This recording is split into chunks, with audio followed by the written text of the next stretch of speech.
Imagine this scenario. Let's call this guy Bob. Bob is an aspiring pro just like you, bro. He spends a lot of time just watching the pros, wishing he was as good as them so he could quite literally play video games for a living. So off he goes grinding scrims, fighting practice, VOD reviewing, just trying to qualify for a bunch of certain tournaments until one day in the near future he actually qualifies for his first grand finals. Wow, bro, he never thought he would have got here. Well, here it is, his first chance at fame and making a bunch of earnings. He loads into the first game of FNCS Grand Finals, actually doing okay, making endgame but still dying early on in it. Then second game comes and oh, someone's actually contesting his drop spot and kills him off spawn, bro. This goes on for the majority of the rest of his games, getting only a couple more points since that first decent game they had. But luckily for them, the contesting team actually leaves them alone uncontested for the last couple games of Grand Finals because they weren't getting anywhere either, bro.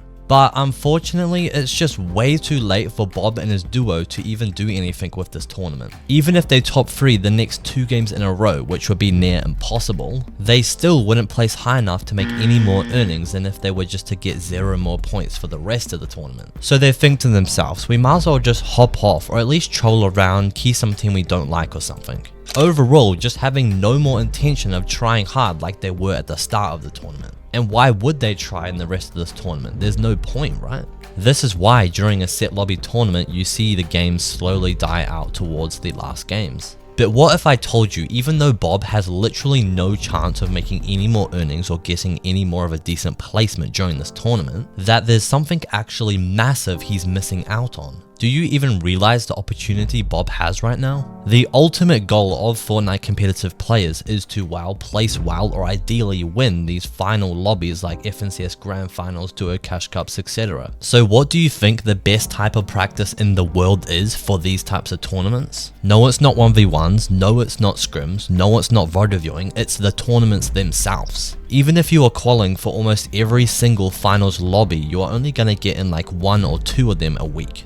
So regardless of how you are doing during a set lobby tournament, you better try as hard as possible in every single game when you get the chance so you can learn as much as possible. But Vujcich, I'm not even close to qualifying for a Duo Cash Cup finals lobby, this video is useless to me. Well, no, I find so many people do the exact same thing with normal tournaments like qualifying rounds of FNCS and Duo Cash Cups, etc. So even if you are doing terrible in a Duo Cash Cup, not even making it close to the finals, make sure you keep trying as hard as possible simply for the practice. Cause think about it, bro, you play scrims and ranked simply to try replicate what it would feel like to play an actual tournament like Duo Cash Cup qualifiers and FNCS qualifiers, etc. So you can learn what to do and qualify. But the thing is, these Cash Cup and FNCS qualifiers are obviously the best replicas of themselves. So make sure, regardless of how you're doing, keep trying for the sake of practice. And if you struggle to convince your teammates to do the same thing, well, send them this video, bro.